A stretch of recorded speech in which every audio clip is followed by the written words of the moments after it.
नमस्कार दोस्तों, 70वीं बीपीएससी का परीक्षा समाप्त जब से हुआ है तब से छात्रों के बीच में बेचैनी है। छात्र को समझ में नहीं आ रहा है कि एग्जाम कैंसिल होगा, क्या होगा, मेंस की तैयारी करे कि नहीं करे। अगर एग्जाम होगा तो बापू परीक्षा परिसर का ही केवल कैंसिल होगा या पूरे बिहार का कैंसिल होगा, या केवल अगर मेंस की तैयारी करना है तो क्या बापू परीक्षा परिसर में जिनका एग्जाम हुआ है वो लोग भी मेंस की तैयारी करें। और आयोग की तरफ से कुछ ऐसा अपडेट देखने को मिल नहीं रहा है।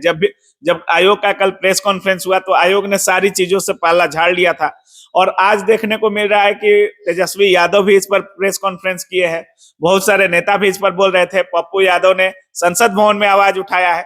तो क्या कुछ होगा, सारी चीजों पर बात करेंगे। अभी हमारे साथ धनंजय आईएएस एकेडमी के जाने माने शिक्षक धनंजय सर हमारे साथ हैं। और सबसे पहले सर स्वागत है आपका। Thank you so much sir. Sir क्या कुछ बोलिएगा, जब से बीपीएससी का परीक्षा समाप्त हुआ है तब से एक हाई वोल्टेज ड्रामा बिहार में देखने को मिल रहा है, चाहे वो विपक्ष के नेता हो, आज पप्पू यादव ने भी आवाज उठाया सदन में। सर क्या कुछ बोलिएगा पूरे परीक्षा को देखते हुए। मैं कहूंगा एग्जाम खत्म होने के बाद नहीं, उससे पहले भी हाई वोल्टेज ड्रामा चल रहा था। बहुत सारा प्रोटेस्ट हुआ, बच्चों के पांव टूटे, अब बहुत सारे बच्चों को चोटें आई, और उसके बावजूद बच्चे फिर 13 को जब एग्जाम हुआ, बच्चे खुश थे कि चलो डेट नहीं बढ़ा तो चलो अच्छे से एग्जाम हो जाएगा। जिस तरह से एग्जाम बीपीएससी चेयरमैन सर ने प्रॉमिस किया था, फेयर ट्रांसपेरेंट होगा, बट देखिए अजीब सी बात, पटना में बीपीएससी भवन से मात्र 8 किलोमीटर दूर, डीएम सर के घर से मुश्किल से 4-5 किलोमीटर दूर, इतने बड़े सेंटर बिहार। और मैं बता दूं, ये जो बापू एग्जाम सेंटर है वो बिहार का ही नहीं, इंडिया का ही नहीं, एशिया का सबसे बड़ा एग्जाम सेंटर है। और वहां पे इतनी बड़ी घटना घट जाती है। अभी अब जिस तरह से माहौल देखा जा रहा है, 3 तरह के बच्चे मिले वहां। एक ने कहा हम 4 बजे तक बैठे रह गए, बट रूम में हमारा पेपर ही नहीं है। 4 बजे तक, ठीक है, सॉरी 2 बजे तक, जो बजे तक बैठे रहे उनको पेपर ही नहीं मिला। दूसरा, कुछ बच्चों ने कहा कि 30 मिनट तक हो गया उनको पेपर नहीं मिला, और इसमें वो बाहर आ गए। तीसरा, जो बच्चों ने दिया भी, और जिस तरह की वीडियोस आ रही है आप देखेंगे, बच्चे चीटिंग कर रहे हैं, बच्चे आपस 5-6 बच्चे मिलके सॉल्व कर रहे हैं। फिर एग्जाम की गरिमा रह कहाँ गई? फिर तो पूरे क्वेश्चन पे ही, पूरे एग्जामिनेशन सेंटर पे ही क्वेश्चन मार्क खड़ा हो गया। तो इस केस में मुझे लगता है कि अब बच्चों को इस एग्जाम 70th बीपीएससी जो 13 तारीख को हुई, उसकी विश्वसनीयता पे क्वेश्चन खड़ा हो गया है, और बच्चों को लगता है कि नहीं, पेपर आउट हो गया है। सर जैसे आप कह रहे हैं कि विश्वसनीयता पर सवाल उठ रही है, लेकिन अध्यक्ष साहब का तो कहना है कि 5500 ओएमआर हमने कलेक्ट किया है, और कुछ बच्चों के कारण 4,73,000 बच्चों का हम एग्जाम खराब नहीं कर सकते हैं। उनका कहना है कि 911 सेंटरों पर एग्जाम हमने बहुत अच्छे तरीके से किया है। एक सेंटर पर थोड़ा बहुत गड़बड़ी का खबर मिला है, वो भी गड़बड़ी नहीं, केवल लेट पेपर बांटा गया है। बाकी छात्र अपने मन से जो लेकर के घूम रहे हैं वो अपने मन से घूम रहे हैं। उनका तो कहना है कि सरकारी संपत्ति को नुकसान भी पहुंचाया है, हम एफआईआर भी करेंगे। तो ये सब होगा क्या? देखिए, एडमिनिस्ट्रेशन के पास शक्ति होती है, पावर है, जो चाहे कर सकती है। और जब जब आवाज उठती है बच्चों की, तो खासकर उसको दबाने की हमेशा कोशिश की जाती है। वो जो चाहे कर सकते हैं, लेकिन मैं कहूंगा जो भी वो करेंगे सिर्फ एंड सिर्फ गलत करेंगे, सही कुछ नहीं होगा। कह रहे हैं कुछ मिनट ही लेट हुआ, क्यों लेट हुआ? वो भी पटना के आपके मेन सेंटर पे क्यों लेट हुआ? 20 मिनट 30 मिनट, कोई 1-2 मिनट की बात नहीं कर रहे हैं हम लोग, 20 से 30 मिनट लेट। दूसरा, एग्जामिनेशन सेंटर से बाहर बच्चे कैसे आ गए? क्या वहां आपका एडमिनिस्ट्रेशन नहीं था? क्या आपकी सुरक्षा नहीं थी? बच्चे कैसे बाहर आ गए? और जो बच्चे एग्जाम सेंटर पे बैठे रहे 2 बजे तक, उनको क्यों नहीं पेपर मिले? सर आपको क्या उम्मीद है, बापू परीक्षा परिसर का जो सेंटर है उसको कैंसिल किया जाना चाहिए? बहुत तो बच्चे कह रहे हैं कि अगर उसको कैंसिल नहीं किया जाता है तो 20,000 के आसपास रिजल्ट देना है। 12,000 छात्र उसमें परीक्षा दे रहे थे, उसमें से नहीं भी होगा तो 5-6 हजार लड़कों का रिजल्ट हो जाएगा। मैं एकदम कहूंगा कि एटलीस्ट पूरे बिहार का वो नहीं करना चाहते हैं तो पटना में जो बापू एग्जाम सेंटर है उसका पूरा एग्जाम कैंसिल करना चाहिए, और वहां पे पूरा एग्जाम फिर से कराना चाहिए। क्योंकि एग्जाम मिला नहीं मिला, चलो इन सब बातों को भी छोड़ दें, तो जिस तरह के बच्चों को चीटिंग करते देखा जा रहा है, मैं कहूंगा पूरी तरह ये गलत है, और वो एग्जाम कैंसिल वहां एटलीस्ट उस सेंटर का होना ही चाहिए। अदरवाइज मैक्सिमम एकदम भी एग्जाम उस सेंटर का होना चाहिए, अदरवाइज मैक्सिमम बच्चे वहीं से आपके निकले हुए मिलेंगे। जब 4-4 5-5 बच्चा मिलकर एक पेपर को सॉल्व कर रहा है, और आप देखिएगा वीडियो में जो वीडियो में आपको दिखेगा, एक इन्विजिलेटर भी वहीं घूम रहे हैं और 5-5 रोक भी नहीं रहे। रोक भी नहीं रहा, बच्चा वीडियो भी बना रहा है, फोन कैसे पहुंच गया वहां, बायोमेट्रिक नहीं होता है, सारी चीजें सिस्टम का फ्लॉप सिस्टम है, एडमिनिस्ट्रेटिव की फेलियर है। और मुझे लगता है एटलीस्ट पटना में जो ये प्रॉब्लम हुई है उस सेंटर पे, वहां का भी एग्जाम होना ही चाहिए। सर बाकी अगर जैसे आप कह रहे हैं कि वहां का री एग्जाम होना चाहिए सर, बाकी बीपीएससी का मूड भी वैसा नहीं लगता है और देखने से भी नहीं लगता कि बाकी जगहों का एग्जाम कैंसिल होगा। तो सर जिस तरह से पेपर दिया गया है, पूरे पेपर का एनालिसिस देखने के बाद क्या कुछ लग रहा है आपको? बीपीएससी लेवल का लग रहा था पेपर, बहुत सारे लोग कह रहे हैं कि बहुत इजी पूछा गया था पेपर, क्या कुछ बोलिएगा सर पेपर? नहीं देखिए, मैं ये कभी नहीं कहूंगा कि पेपर इजी था। देखिए आयोग का है, वो जैसा चाहे पैटर्न सेट कर सकती है, बट जैसा उन्होंने सपना दिखाया था यूपीएससी के लेवल का सेट करेंगे, 50 क्वेश्चन पक्का यूपीएससी वाला होगा, और जिस तरह से 68 और 69 में खासकर जो एक बड़ा अच्छा सा पैटर्न सेट हुआ था, उसके अपोजिट जो इन्होंने कहा मैं ये सरप्राइज करूंगा, मैं सरप्राइज नहीं शॉक दे दिया उन्होंने बच्चों को। जो एग्जाम का पैटर्न है मैक्सिमम 140 क्वेश्चन के आगे सब वन लाइनर क्वेश्चन है, फैक्चुअल है। अगेन मैं कहूंगा इजी पेपर नहीं था, फैक्चुअल था, वो भी बड़ा रैंडम कहीं कहीं से खोज खोज के क्वेश्चन लाया गया था, तो इसकी वजह से एग्जाम बड़ा डिफिकल्ट हो गया, मैं मॉडरेट टू डिफिकल्ट।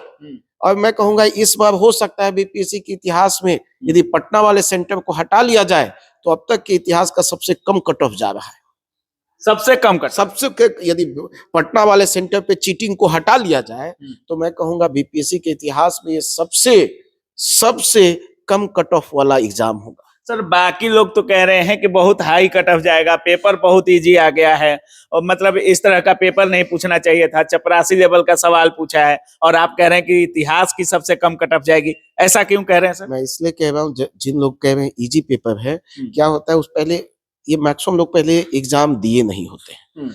एग्जाम की गरिमा उस 2 घंटे की होती है, पेपर डिफिकल्ट या आसान उसी 2 घंटे में होता है। पेपर बाहर निकलने के बाद हर आदमी को आसान लगता है क्योंकि वो 2 क्वेश्चन देखा बोला आसान है। डिफिकल्टी क्या है? 2 घंटे में 150 क्वेश्चन को सॉल्व करना उस एग्जाम के टेम्परामेंट में।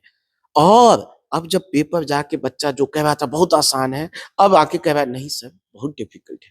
मैं कल से कम बता रहा हूँ, 1000 स्टूडेंट्स के मैसेजेस, फोन, कल आज सुबह भी मैं करीब 150 बच्चों से मिला हूँ, ठीक है। इन सारे लोगों से बात करके मुझे जो रियलाइज हुआ, और मैं खुद उस पेपर को रात में बैठ के सॉल्व भी किया हूँ एज अ स्टूडेंट।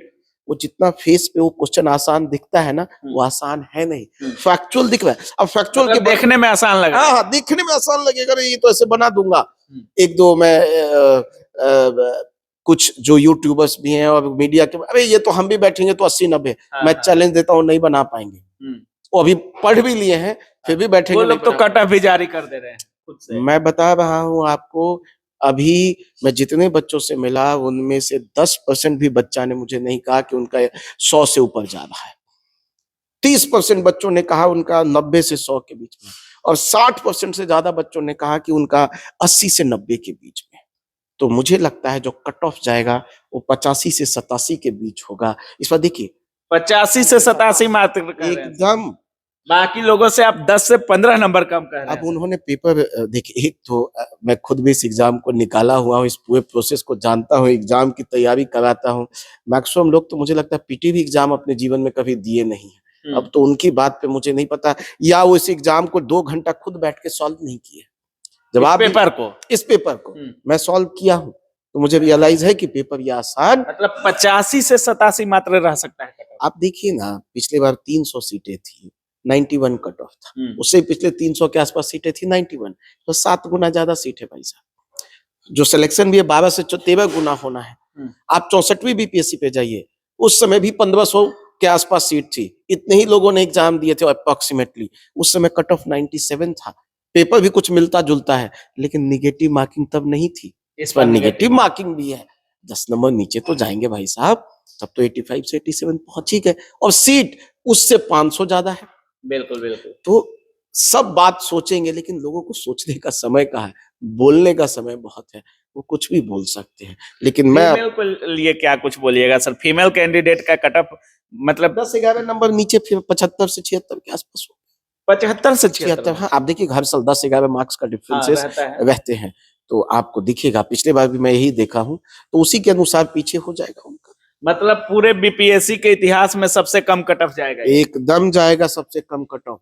देखिएगा आप, जो इजी कह रहे हैं वो इजी नहीं है पेपर, मॉडरेट टू डिफिकल्ट। मतलब देखने में इजी लग रहा है। देखने में इजी है। देखिए ना, आप ही बताइए, फैक्चुअल क्वेश्चन जब ऐसा आएगा तो या तो आएगा या तो नहीं आएगा, दो ही बिल्कुल, कंडीशन बिल्कुल होगा। अब मैक्सिमम लोग जो पहले, अब ये किसने कहा कि यदि फैक्चुअल पूछा है तो सारे क्वेश्चन सबको आएंगे?